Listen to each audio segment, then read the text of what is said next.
Buenas noches, tardes o días, depende en qué momento estoy mirando este video. Bienvenidos a la clase de microbiología clínica, en esta oportunidad virtual para adelantar un poco la parte teórica y ir más directo a lo práctico y sobre todo también para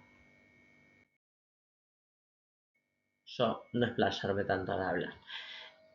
Esperemos que esta clase sea de unos 30-40 minutos y no me vaya por las ramas.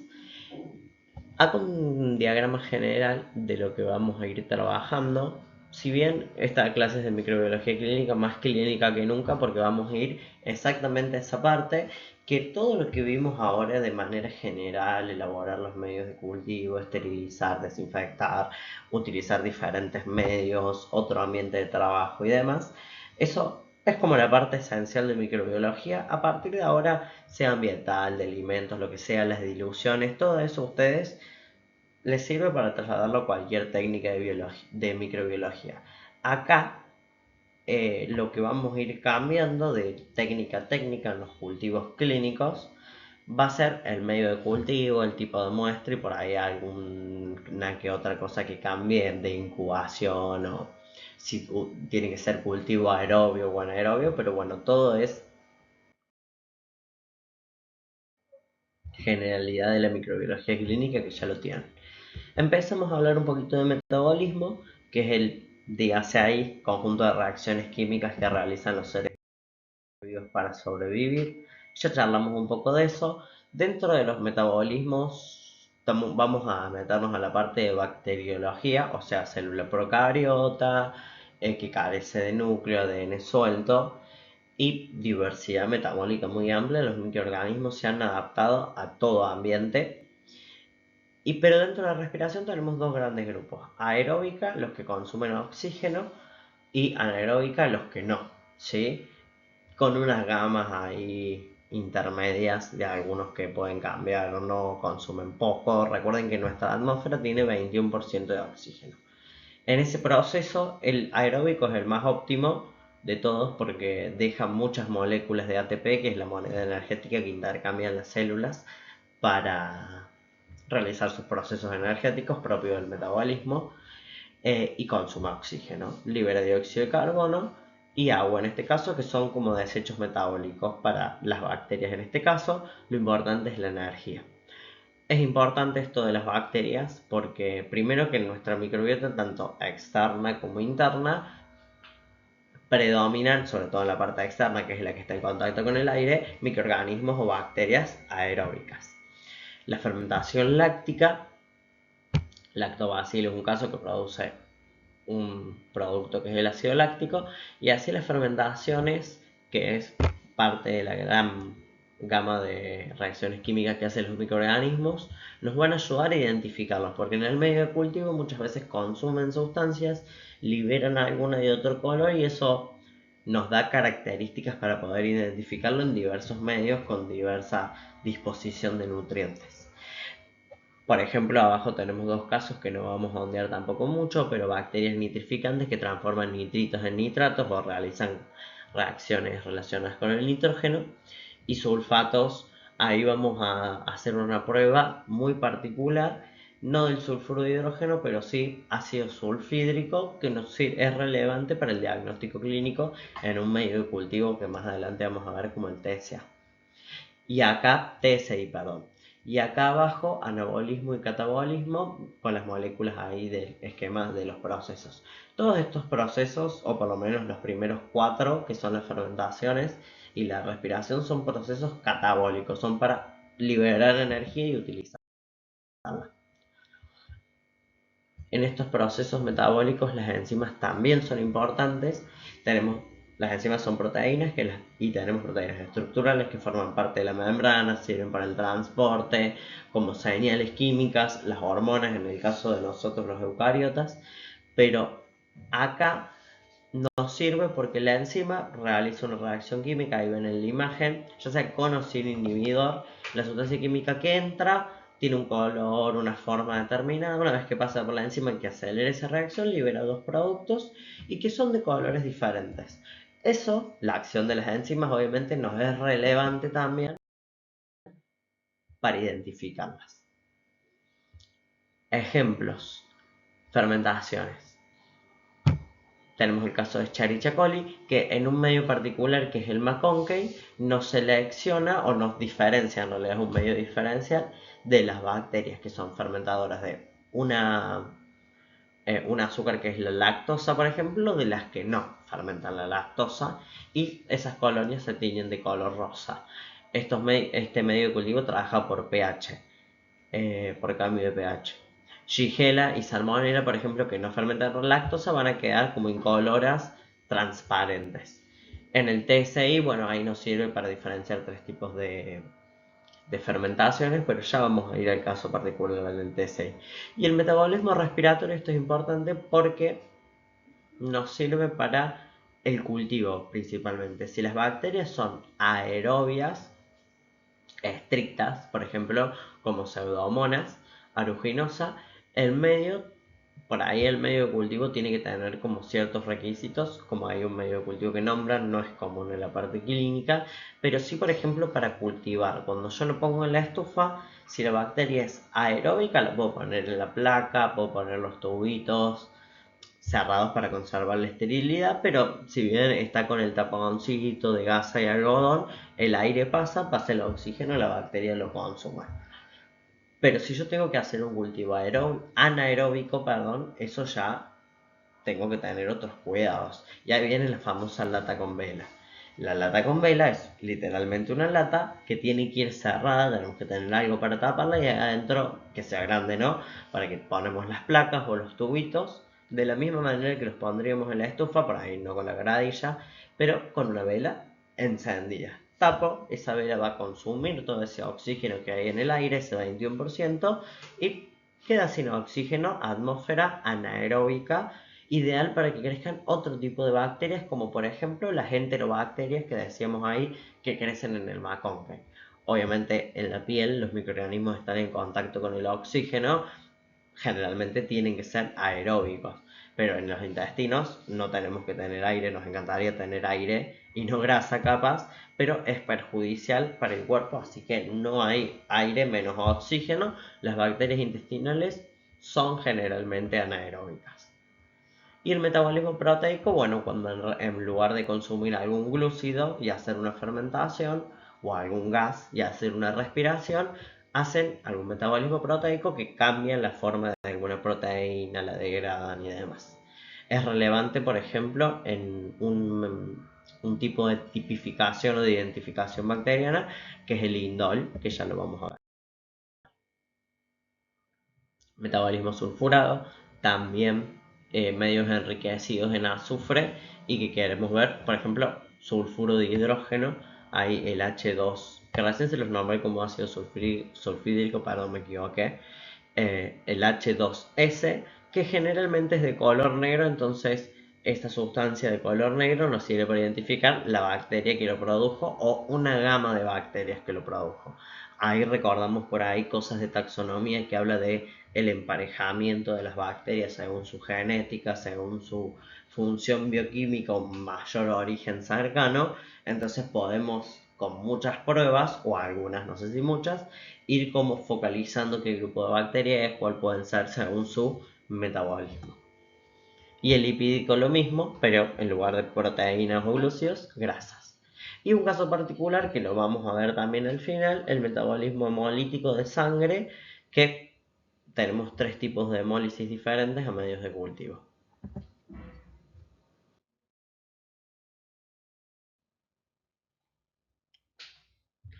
Bueno, pruebas bioquímicas tenemos de tres tipos, vamos a desarrollar cada una. Métodos fenotípicos. Tengo que entrar un poquito en lo que es la biología general y la genética. En el ADN nuestro y de los microorganismos tenemos los genes que tienen la información genética, pero esa información está escrita, necesitamos que se traspase a el motor o lo que se hace algo. Es como si tengo la receta de la torta, bueno, pero no la hago solamente con la receta, necesito los materiales y alguien que la haga. Ahí me queda la torta. ¿Quién es la torta o el producto final de la receta de los genes? Las proteínas. Los genes son el genotipo, que es la información que se traspasa al fenotipo, que es la proteína, que la proteína tiene un color, una forma, una función determinada. Entonces, el fenotipo nos ayuda a identificar por el metabolismo, por la presencia de esas proteínas o esas enzimas que realizan alguna reacción química determinada. Obviamente esa reacción química, esas enzimas, se fabrican gracias a la información que está impresa en los genes. Por eso un grupo de bacterias puede tener la misma enzima. Para hacer los métodos fenotípicos, y cualquier método en realidad, esto es más general, no solo de estos primeros métodos, es importante conocer la microbiota y sobre todo la local. Ya habíamos hablado de que en Córdoba es otra microbiota, cada persona tiene diferente, entonces en generalidad es importante saber qué microorganismos tenemos para saber qué es una posible contaminación o colonización y cuando entender que algo que es un patógeno verdadero, ¿sí? Vamos a escuchar mucho Escherichia coli, Klebsiella, Pseudomonas, grupos de microorganismos, Cándida en el hongo, que están en nuestra microbiota, pero dados diversos casos de la tríada ecológica y la relación con el huésped, el ambiente y demás, puede ganar algún factor de virulencia también y puede transformarse en patógeno. Pero bueno, por eso es importante uno tener en cuenta cierta presencia de algunos microorganismos comunes, sobre todo en nuestro cuerpo.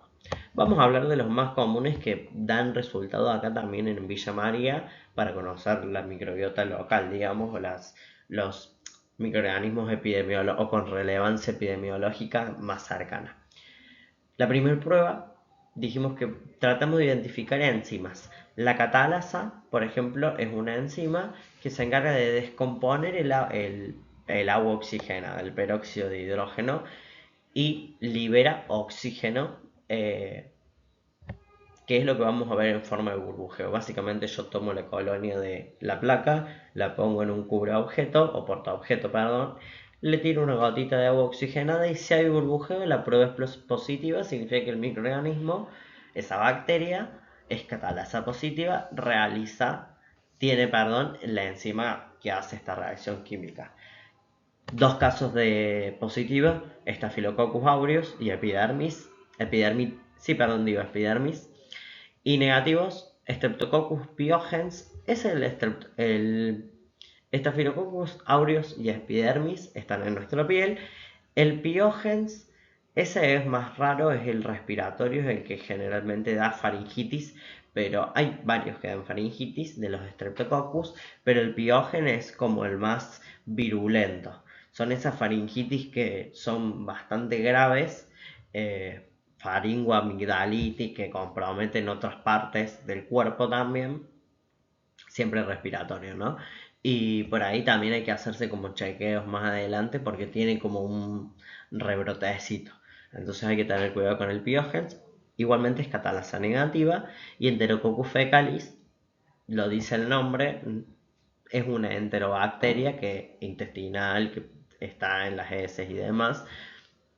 No es tan frecuente como Escherichia coli, pero es frecuente y relevante en Villa María por lo menos. Acá en la prueba de la oxidasa no es muy químico ni de laboratorio, pero viene un test, un papel que es medio poroso, impregnado de un reactivo, el tetrametil. Nosotros en la escuela no tenemos ese blanco, tenemos uno que es como un círculo negro, que igualmente nos sirve para ver el cambio de color. En el caso, sacamos la colonia de una placa, la ponemos en el papel con el reactivo, y si cambia de color, un violeta azul, significa que el microorganismo tiene la enzima oxidasa para hacer ese cambio o esa transformación química. Pseudomonas aeruginosa y Neisseria son positivos en esta prueba, y bueno, negativos Escherichia coli, Klebsiella pneumoniae. Y la prueba de la coagulasa, que bueno, acá estoy tapando justo la imagen, necesitamos sangre, en realidad de la sangre, plasma, obviamente sin que haya coagulado, porque cuando ponemos el microorganismo lo importante es que tiene una enzima que es la coagulasa que interviene en alguna de estas proteínas de la cascada de coagulación, entonces se forma el coágulo Staphylococcus aureus, por ejemplo, es coagulasa positiva. Imagínense si este microorganismo, en lugar de ser frecuente por ahí en infecciones urinarias o por ahí alguna infección en la piel, imagínense si yo me dejo la infección urinaria un tiempo, se da la sepsis, que es el paso de esa desinfección o colonización en alguna parte del organismo y que pasa ya el torrente sanguíneo y empieza a comprometer otros órganos, la infección. Imagínate si este microorganismo llega a hacer sepsis y llegar a la sangre, te coagula la sangre, o sea, muy relevante no dejar avanzar infecciones de este microorganismo.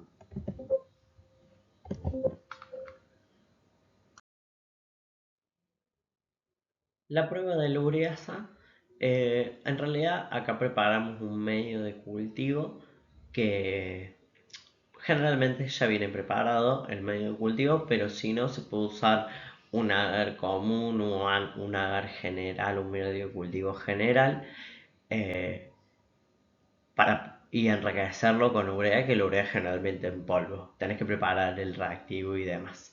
Lo importante es que viene con un indicador de pH, que es el azul de bromotimol, pero como les digo, ya todo viene integrado generalmente ya en el medio de cultivo, que es el test de la ureasa. Proteus mirabilis, por ejemplo, es positivo. El test de la urea también en algunos casos nos sirve para medir la motilidad o el movimiento de microorganismos, y Proteus es común en movilidad. Muchas veces hay medios de cultivo que vienen con por ahí una cantidad de agar un poco más elevada para favorecer la solidificación y que no haya motilidad. Por ejemplo, en ciertos medios de cultivo, al inhibir la motilidad, inhibir a Proteus, como que seleccionas a microorganismos que no la tengan.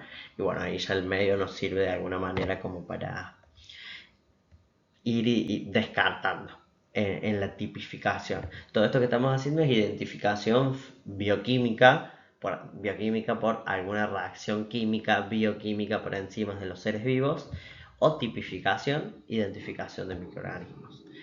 La idea es hacer muchas de estas pruebas. El que por ahí ya la tiene clara, hace 2 o 3, ve el color de la colonia. No olvidar, por ejemplo, algo que me olvidé de decir al inicio, es que siempre tenemos la primera observación, que es la macroscópica. Yo veo la colonia, veo el color, puedo utilizar algún recurso digital, ustedes saben, ChatGPT o la inteligencia artificial, que les da a dar resultados a mi criterio confiables o muchas veces reales.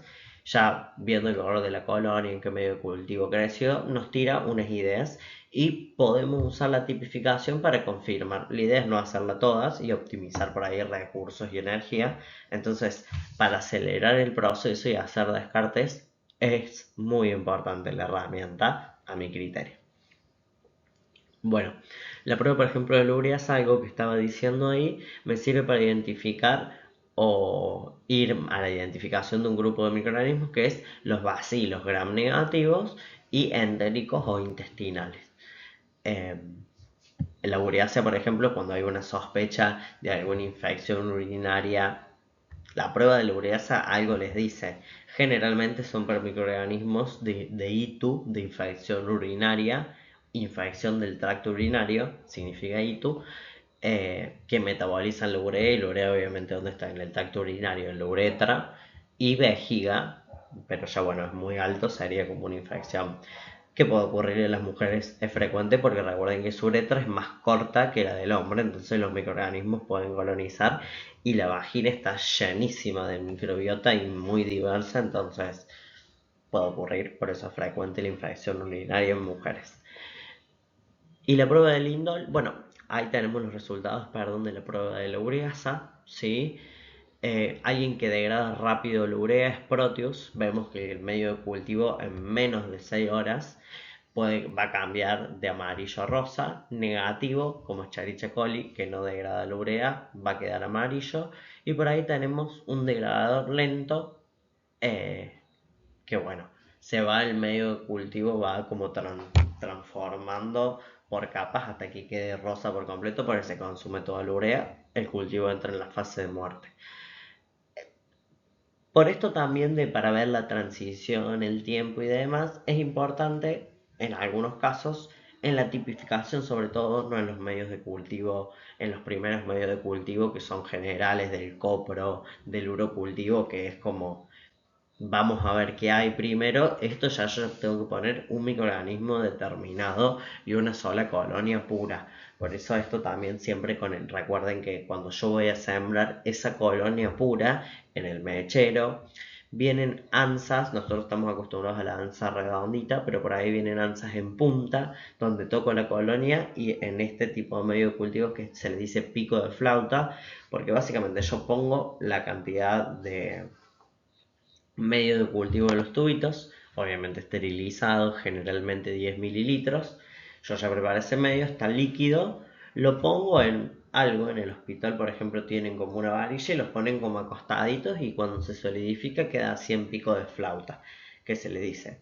Eso es importante. Yo cuando lo pincho siempre en esterilidad, esterilizo el lanzal rojo vivo, toco las bacterias, toco y como que le hago un arrastre por el pico de flauta, ¿sí? Como desde la punta hasta llegar al final y saco siempre cerca del mechero. Puedo también, para tener mayor seguridad o efectividad de la esterilidad, pasar antes la cabecita del tubo por el mechero. Bueno, cosas que van haciendo la técnica y aumentando la esterilidad del medio y demás.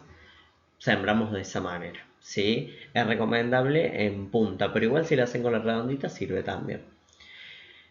Después tenemos el indol, ¿sí? La prueba del indol. Esto también muchas veces cuando yo estoy con el cultivo y estoy haciendo varias de estas pruebas, es importante la organización y muchas pruebas tienen como un orden.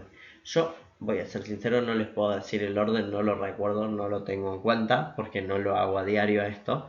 Entonces, yo en eso sí les sugiero que cuando vayan a hacer o les vayan a hacer un pedido de alguna tipificación, si les toca, por favor tengan en cuenta googlear o buscar el orden.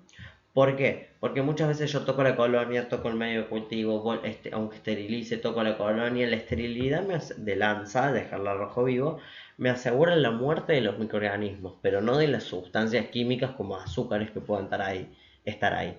Entonces, eso puede arrastrar sustancias químicas. Yo por ahí, no sé, quiero ver la fermentación y si tengo lanza contaminada y lo paso a un medio que no quedaría. Hay un orden para que tampoco haya contaminación de medios ni sustancias químicas. Por ejemplo, la prueba de la catalasa o la oxidasa capaz que sería una de las últimas. Yo, que más adelante viene, pero no me quiero olvidar, tenemos el TCI, que es un medio con 3 tipos de azúcares. Bueno, no sería muy adecuado que pinchemos ese medio primero, toquemos ese medio primero, ¿sí? Porque me puedo arrastrar cosas en otros medios de cultivo. No les puedo decir de nuevo el orden, pero sí que lo tengan en cuenta al momento de hacer pruebas, cuál sería el orden adecuado en cada una. Y la prueba del indol, tenemos un caldo, porque es líquido, es un rico en triptófano. Y hay un reactivo, que es una sustancia química aparte, que es el de Kovacs, que cuando lo agregas, en realidad lo que hacemos es, ponemos el caldo, ¿sí? Preparamos el caldo, digo, en condiciones de esterilidad. En el caso de ese medio, de ese tubo, viene con la campanita de Durkheim para medir la presencia de la liberación de un gas. Hago el cultivo, pongo el microorganismo, no cuando recién lo puse, porque recuerden que cuando yo recién lo pongo, arranca la fase de lag, que es la adaptación del microorganismo, crecimiento exponencial. Entonces yo ya no sé si 24 horas, capaz que antes, incubando, ¿no? En la, en la estufa de incubación, le agregamos el reactivo, que es el de Covat, y hacemos la prueba del indol, ¿sí? En ese cultivo que ya tiene una cantidad relevante de microorganismos que me puedan dar el resultado de la prueba, ¿no? Eh, Se forma el anillo rojo en la superficie, ¿sí? Si es positivo, porque los microorganismos degradan alguna sustancia química y liberan algo de color rojo, lo que me indica la presencia de esta enzima en particular. Después tenemos el del medio, que es donde no hay nada, ese es negativo, y después al principio tenemos el testigo, que es el se ve como cristalino, transparente.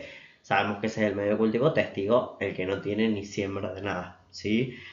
detalle para tener en cuenta siempre que armen medios de cultivo que queden así como transparentes, cristalinos. Si yo lo veo medio turbio, si yo lo veo para el otro lado, ese medio de cultivo no está listo. Ejemplos, por ejemplo, Escherichia coli y Enterobacter cloacae, ya el nombre es como feo, son bacterias intestinales o enterobacterias eh, con frecuencia clínica, entonces dan positivo el lindol es una prueba importante para identificar enterobacterias, por ejemplo.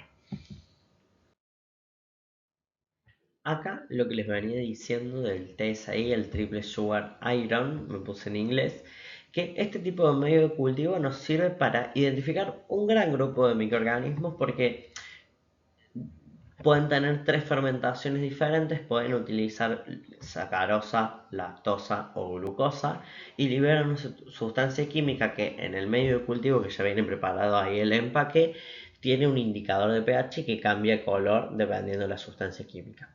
Al que vamos directo es el negro porque ya si es negro significa que la bacteria eh, fermenta glucosa y aparte produce ese ácido sulfídrico, ese elemento de color negro que hace que el medio se ponga de ese color. Entonces nos sirve para identificar ya microorganismos de entrada que son muy raros los que tienen esta producción de esta sustancia.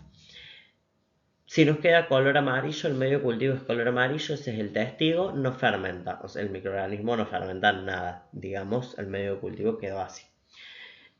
O agarramos una muestra que no tenía nada también, puede tenerse en cuenta.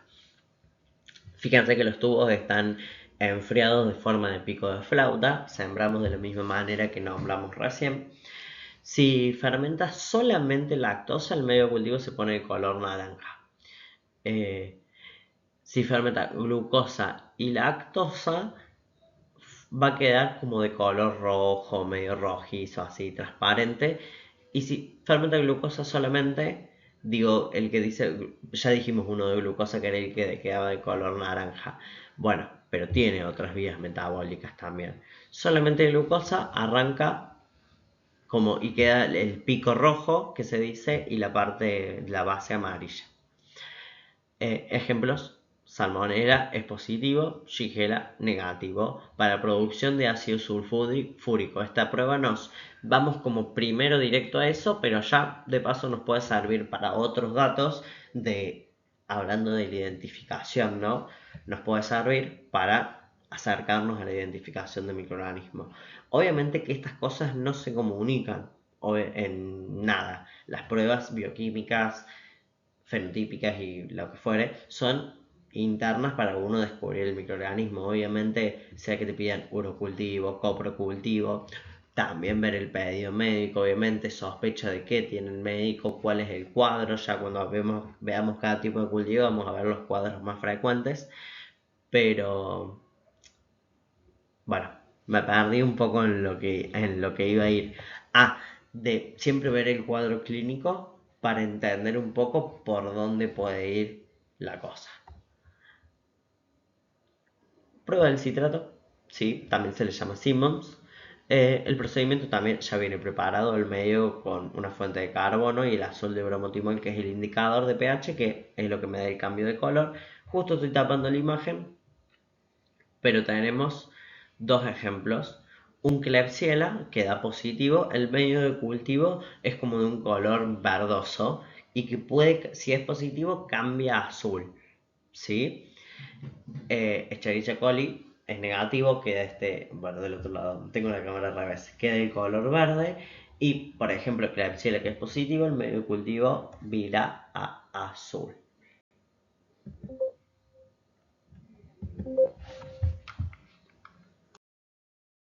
Bueno, y hasta acá la parte de las pruebas de identificación. Por ahí pueden encontrar algunas más seguramente, eh, pero bueno, las más comunes y utilizadas son estas, las que podemos hacer también en el cole son estas.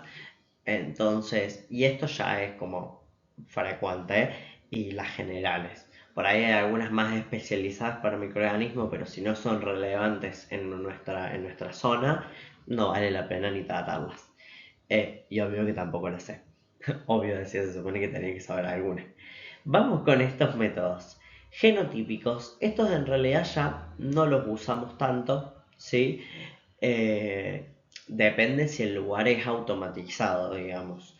La parte fenotípica es la más usada porque es la más de laboratorio, de los elementos y demás, que no hay que salteársela, yo no digo que no es relevante, pero por ahí en muchos lugares tienen formas más automatizadas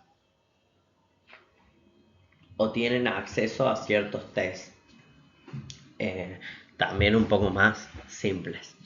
El primer método genotípico, porque acá ya no reconocemos las proteínas, no la torta, sino que vamos directo a buscar el libro y la receta. ¿Sí? La PCR, pero no la PCR de proteína C reactiva, la PCR que está en inglés, chicos, no sé, pero reacción en cadena de la polimerasa es el nombre, digamos, en español. La polimerasa es una enzima, ¿sí? Que se encarga como de copiar el ADN en el proceso de replicación o de copia del ADN para la reproducción. La PCR nos sirve para copiar una parte específica del gen que queremos buscar, que ya conocemos, por ejemplo Escherichia coli, que es el modelo en microbiología, bacteriología, su ADN, que es un cromosoma único en el núcleo, ya está totalmente secuenciado, se conocen sus genes, tienen nombres muy raros, en qué parte está cada uno, qué proteína codifica, qué función cumple ese gen. Entonces ya tenemos como una noción genética de las bacterias muy grandes. No se olviden también, no sé si lo conocen, que existe el proyecto Genoma Humano. A principios de los 2000 se publicó, en donde se secuenció el genoma completo del humano de las células eucariotas. Entonces también conocemos cada uno de nuestros genes, su ubicación y demás. Y también tenemos como una que en biotecnología está surgiendo mucho las genotecas, que las genotecas son, como lo dice el nombre, bibliotecas de genes, donde se van guardando genes o secuencias relevantes que nos puede servir para algo y con la edición genética eso va a tener una relevancia. En esto del estudio de la genética aparece la ARN polimerasa que se extrae de un microorganismo, un alga que es acuática. Hay un video, se lo voy a dejar colgado en la plataforma, pero básicamente el proceso, esta enzima la tiene una alga acuática, se extrae, se calienta la ADN, la muestra, se hace en un elemento muy complejo que se llama termociclador, que en varios eventos, por así decirlo, momentos, levanta la temperatura a altas cantidades, lo que hace que se separe el ADN, la polimerasa copia las partes de ese genoma, lo amplifica, que es eso que ven como que hace copias, copias, copias, y así tenemos muchas copias en poco tiempo, en varios ciclos de este gen.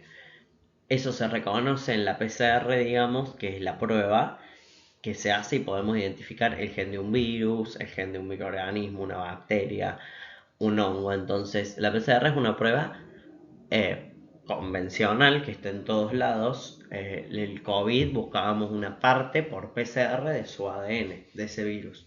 Entonces, es una prueba relevante en microbiología, no tan frecuente para las bacterias capaz, y aparte son test descartables, raros, se puede identificar por otros métodos más baratos. Les puse el ver video. Y bueno, hay un par de información que veníamos hablando. No sé si ya lo dije todo, no quiero perder por ahí tiempo en eso. Métodos automatizados. Los genotípicos tenemos los test, como les dije, y demás, test de ribosomas, de ciertas proteínas. Bueno, en fin, más automatizado. No creo que todavía sea relevante. Capaz en un tiempo, unos años, si lo sea, se van a tener que poner al corriente y seguir estudiando más adelante. Métodos automatizados.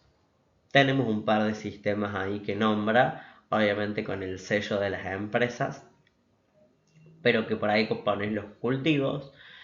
Generalmente son cultivos de caldo porque la translucidez nos permite medir otras cosas y demás, pero por ahí ya van abiertos, la máquina te extrae una cierta cantidad y bueno, hace un montón de análisis que te lo puede estar automatizada tanto la parte, fenotípica como genotípica, de que hace alguna de estas pruebas bioquímicas del mismo sistema o hace alguna prueba de genética de PCR y demás. Vienen sistemas muy amplios, ¿sí? Y hasta a veces combinados, ¿sí? Por ejemplo, el primer sistema identifica los microorganismos por su perfil proteico, ciertas pruebas por ahí fenotípicas de la acción de las enzimas, ¿sí? Y el sistema también, ahora, bueno, no conozco ninguno, pero seguramente se va a implementar en estos sistemas de inteligencia artificial porque en realidad ya hay máquinas que lo deben tener implementado, que ya se conocen que tienen secuencias de información de todos los microorganismos, o por lo menos la mayoría, entonces ya se saben, ya se tiene estándar y la máquina por cuestiones lógicas y matemáticas, informáticas seguramente, descarta, elige y nos da probabilidades. No está de más hacer el resto de las pruebas a mano para confirmar, pero bueno, los equipos automatizados, como por ejemplo hay un sistema, el GenSpert, es un sistema molecular rápido que detecta por ahí, por ejemplo, ciertos microorganismos por sus genes, por su metabolismo, y que aparte también le hace el antibiograma, puede medir la resistencia a antibióticos. O sea, obvio que el cultivo está mucho tiempo en ese equipo, pero nada, optimiza un montón de tiempo y recursos.